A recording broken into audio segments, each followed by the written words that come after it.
What is going on, everybody? Welcome into the Midway NFL Power Rankings. We're about halfway through the season here as we approach Week 9.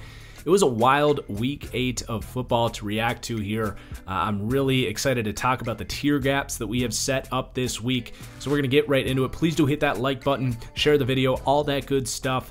Here we go. Starting at the bottom, the New York Jets. Not going to show any movement here. They did actually put up some fight against the Jets. I will say Sam Darnold in there, Denzel Mims, Mekhi Becton. They have some pieces to work with. The defense playing better lately. The Chiefs were a little bit too much for them to handle in this one. So all that said, they are not going to be alone at the bottom. They are going to be joined in the bottom tier by the miserable Dallas Cowboys. Now, they have a chance to get themselves out of this hole, getting Andy Dalton back, maybe show some more competency on the offensive side of the ball. The defense did step up against Philadelphia. They still have some talent here, but can Mike McCarthy get the most out of that talent?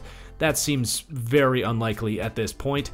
So that is going to be the bottom tier. And then we have the Washington football team actually going to have their own little nice tier gap here at number 30. A terrible football team, not quite as bad as the Cowboys and Jets, but not as competitive as this massive group of teams that we are approaching.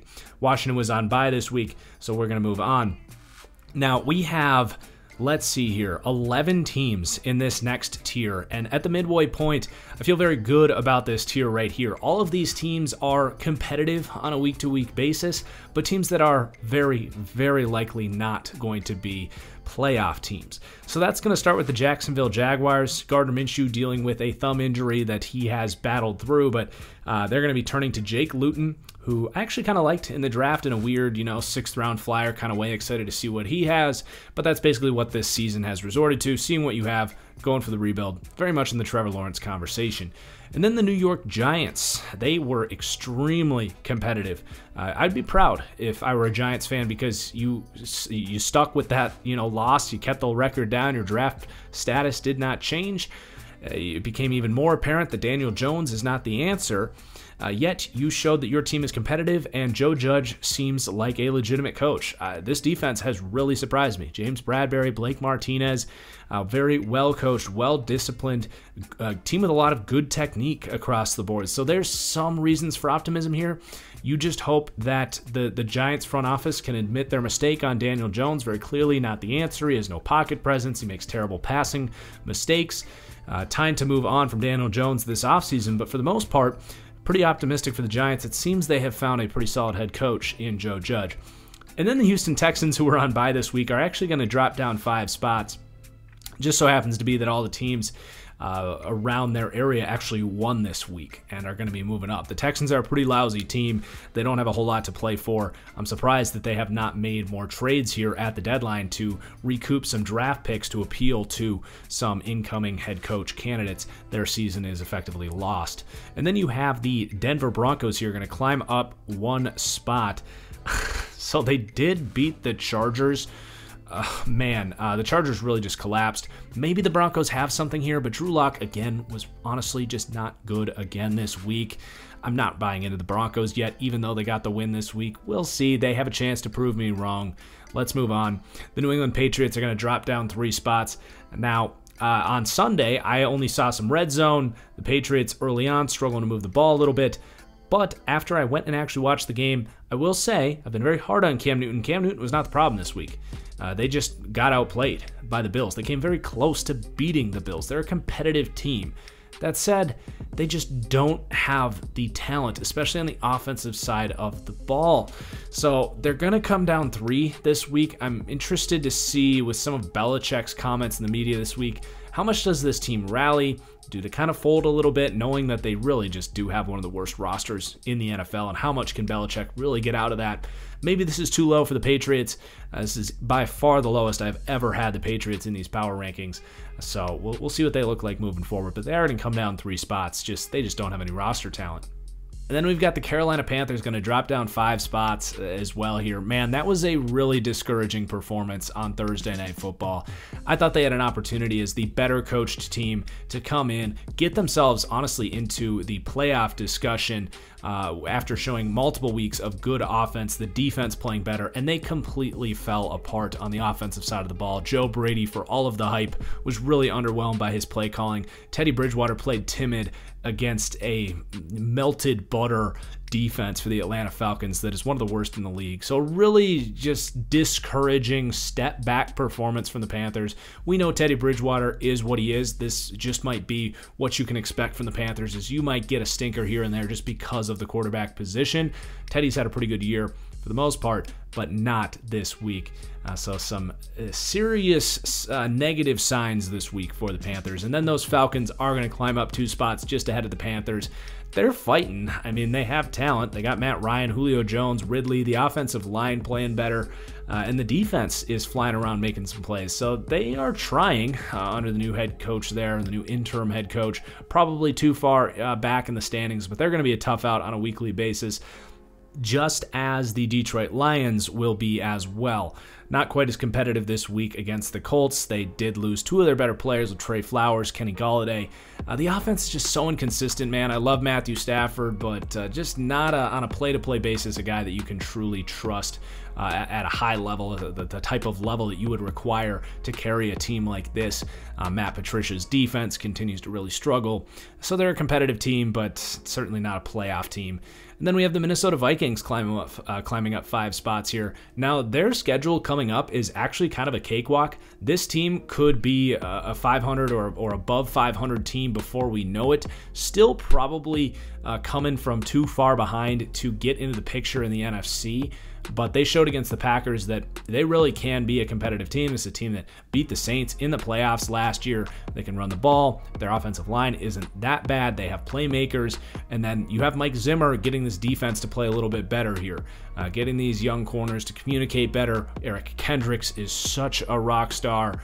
So they have some pieces on the defense being well coached that they can stabilize a little bit after being real bad for the first month of the season. So again, Vikings, Lions, Falcons, Panthers, Patriots, these teams are really competitive. They just aren't going anywhere. Same thing with the LA Chargers. They completely crumbled in the 4th quarter here, but I don't feel bad about having them up at 18 last week. They came out and for 55 minutes were really freaking good, and it was more of Justin Herbert looks great. This defense has pieces. Wow, can the Chargers get into the playoff conversation? Can they turn the season around? And then nope, they fell apart. And Anthony Lynn, this has been his MO, is just not being able to finish close games, terrible play calling late in games. It just sucks because this Chargers team has so much talent and they have a quarterback right now, but they can't finish games. And then the Cincinnati Bengals are going to climb up 5 spots this week. I was so impressed by what we saw from Joe Burrow this week. He looks like the seasoned vet. I am so happy and proud of my comp for him, where he is Aaron Rodgers from the waist down and Tom Brady from the waist up. He's got that killer Mamba mentality. He is not okay with losing. You got to respect too, like the Bengals, not the best organization in the world, who haven't put an offensive line in front of him, said, hey, you got to get rid of the ball quicker. You're taking too many hits. And he said, well, it's not really my play style, but fine, I'll get rid of the ball quicker. And he did it, and he looks like Tom Brady out there. It's so impressive. He looks unlike any rookie quarterback we've ever seen. Justin Herbert has been awesome. But Chargers fans, Joe Burrow is just on a different level on a play-to-play basis. Yeah, he can't make some of the throws Herbert can make, but Tom Brady can't make the throws that Carson Wentz and Matthew Stafford can make. You know what I mean?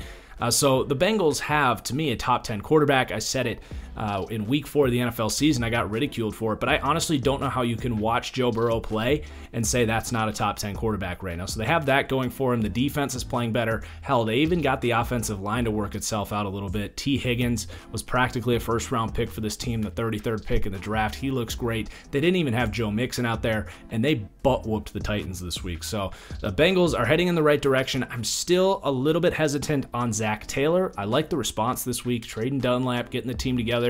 So we'll see what they look like going forward for the rest of the season. Probably too far behind in the standings to make any real noise. But yeah, the Bengals are a really tough out right now. If you're any team, you don't want to play this team because they're so well quarterbacked at the moment. And then we have a tier gap up. This next 5 teams I find very fascinating because I think these 5 teams are teams that could be playoff teams, but just have so many question marks or big question marks, things that they really need to figure out. if they are going to be legitimate playoff teams. And that's actually going to start with the San Francisco 49ers. And this is of no fault to anyone in this organization. You guys know I have the utmost respect for Kyle Shanahan, John Lynch running the organization, and a lot of the players on this team. But my God, this injury report. Did you guys see this? It is absurd. You got your quarterback, Jimmy G, out. You got like all of the running backs out. You do have JaMychal Hasty, who I like, so that doesn't really matter. But you got Debo out. George Kittle is out. On the defensive side of the ball, Nick Bosa, Armstead is out. D Ford is out. You've got Richard Sherman out. It is insane the amount of injuries that this team is dealing with. They were still competitive with Seattle, but now with Jimmy Garoppolo leaving, I know people are rough on Jimmy, but Nick Mullins is not going to lead this team to the playoffs, especially without George Kittle out there. Debo has not been able to stay healthy. I can't imagine this team's going to be able to beat Green Bay on Thursday night. Maybe Kyle Shanahan's genius will just shine through. But the Niners are in a really bad place right now, and this is in danger of falling apart. Then we've got the Philadelphia Eagles going to stay put at 17. I know they won this week, but really not impressive. The touchdown at the end of the game that helped them cover the 2-score spread probably should have been called back, and that's coming from someone that had the Eagles on that spread. They just can't move the ball on offense. It is so painful to watch. Carson Wentz, he'll make the occasional splash play, but it's reached the point where it's not enough to forgive the fact that he leads the NFL in turnover-worthy plays by a country mile. He almost doubles up the next man down, and that's in a league where Daniel Jones starts at quarterback, so that's saying a lot. So, the Eagles have a really good pass rush. They get Jalen Reagor in there. They're going to get Miles Sanders back, which is a big upgrade at the running back position. Maybe Wentz can regress back to the mean a little bit more, but it's just so painful to watch. And Doug Peterson, to me, definitely the most overrated coach in the NFL right now.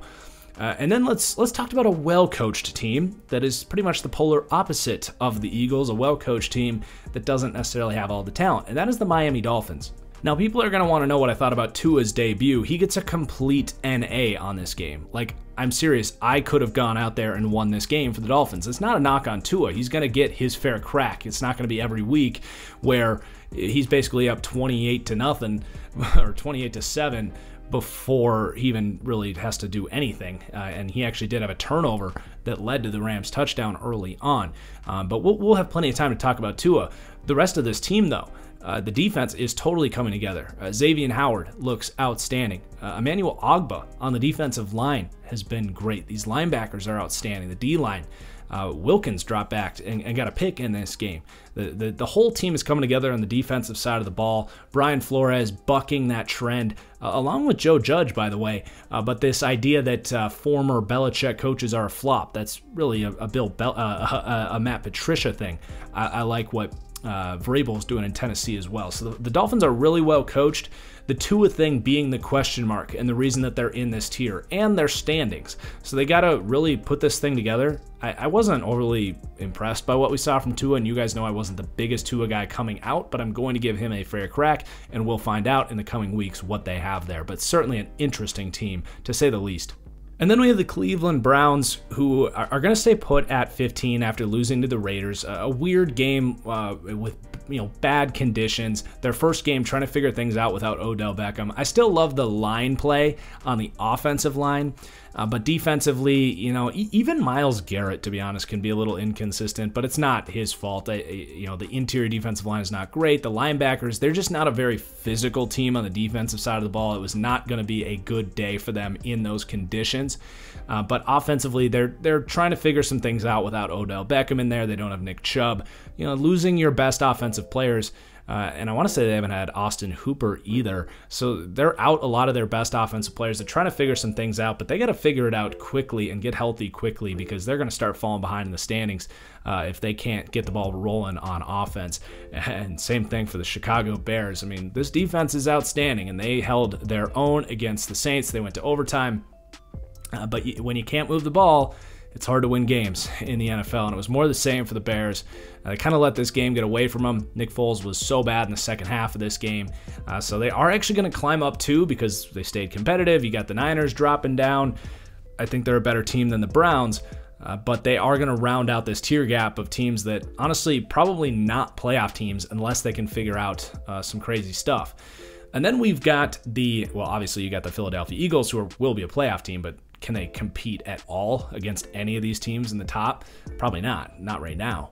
So this next tier gap up are teams that I do see as playoff teams, unless something goes crazy wrong. For the most part, these are playoff-worthy teams. But that said, teams that I really don't think have a chance at winning a Super Bowl. And I'm going to talk for each of these teams why they don't have a chance at winning a Super Bowl. Let's go start with the Rams. Obvious reason there being Jared Goff. You saw it right there against the Dolphins this week. One of the worst quarterback performances of the season, although we've had some really bad ones over the last month, so I can't keep saying that every week. But seriously, this was terrible. It was the reason they lost this game was Jared Goff's performance. The rest of the team is pretty good. Aaron Donald, Ramsey, the defense is good. They do have good play calling. They got good playmakers. They're probably a playoff team, but I don't see them going anywhere. Then the Raiders. That was a great win to go into Cleveland. I really do respect John Gruden, and I've been saying that for a long time. As hard as I've been on the Raiders, I do think John Gruden is a really good coach. I would go as far as saying probably a top 10 coach in the NFL, and it's not just the play calling on offense that I think really fits Derek Carr's play style very well, but he's got this team very united, and they play hard and fast, and they have a good culture, and it's starting to show on the defensive side of the ball. They still lack talent. I'm not going to back off of that until that changes, but they have those Gruden grinder types, and the more familiar they are getting with each other, they really feed off each other. You're seeing Kwiatkowski make some plays. Corey Littleton, Jonathan Abram, they really held the Browns offense that operates off the run game, off of play action, and getting catch and run opportunities for these guys. This defense fed off of that. They don't have much of a pass rush. Their secondary is suspect, but they play really hard on defense. And when their offense is as good as it is, and they're out a ton of offensive linemen right now, it's a winning formula. I think the Raiders are a playoff team. They're probably the most inaccurate prediction for me is the Las Vegas Raiders this year. But with Derek Carr at quarterback, do I think they can win a Super Bowl? Very, very unlikely. Then we have the Indianapolis Colts, going to climb up 3 spots. This one's interesting to put them in this tier because if Philip Rivers truly does keep playing like this, there's not any real reason they can't win a Super Bowl.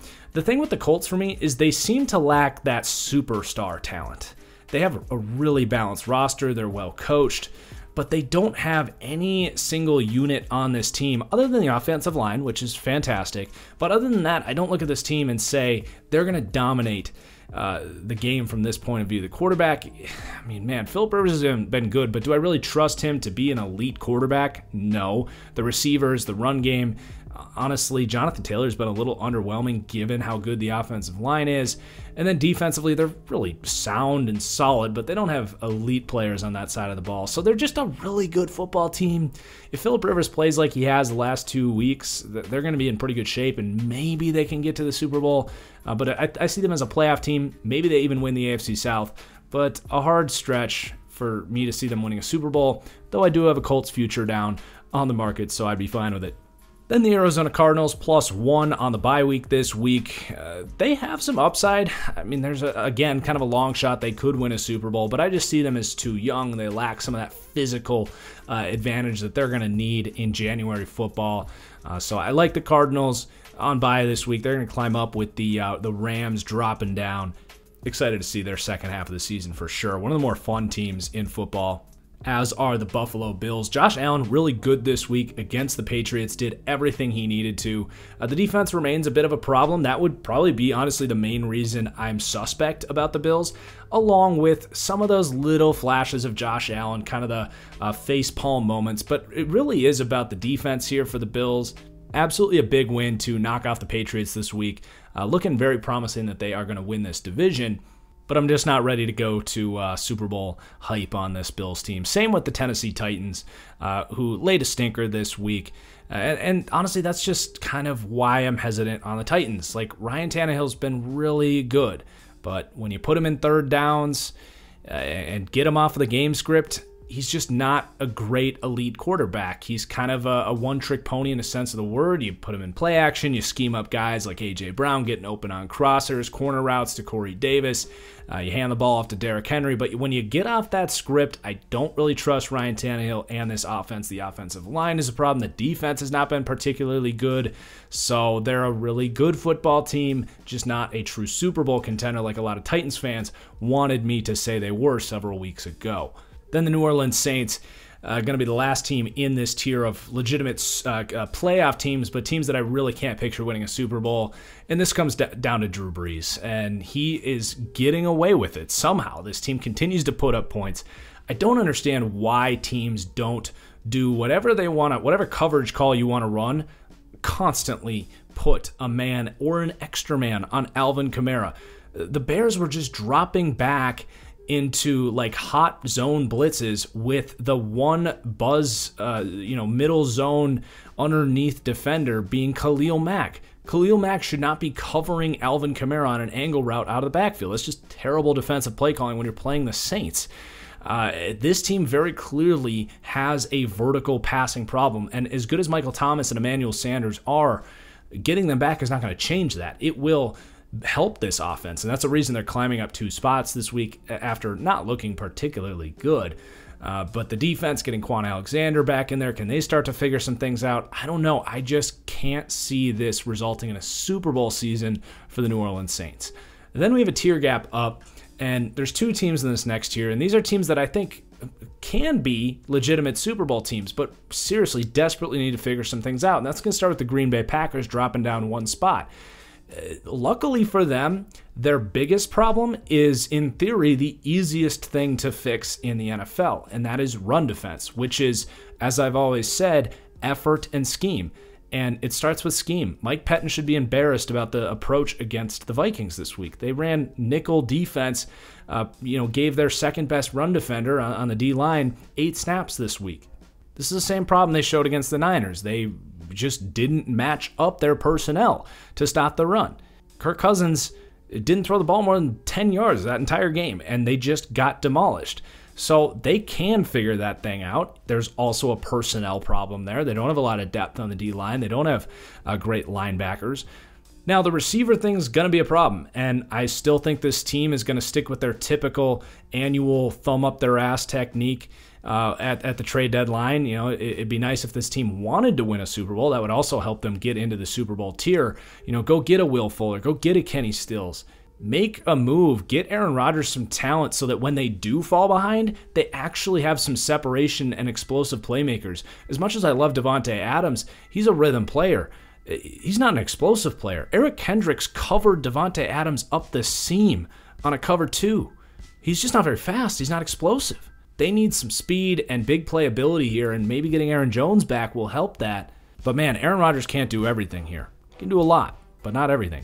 And then the Baltimore Ravens are going to drop down 3 spots. Now, I don't want to overreact here. They actually played the Steelers very well. Lamar Jackson was trying to go down and win that game late in the 4th quarter. He ends up fumbling on a 4th down. But the Ravens very clearly have a passing the football problem. And it starts with Lamar to me. He actually, as a pocket quarterback, reminds me a lot of times of Marcus Mariota. He just doesn't look comfortable in the pocket.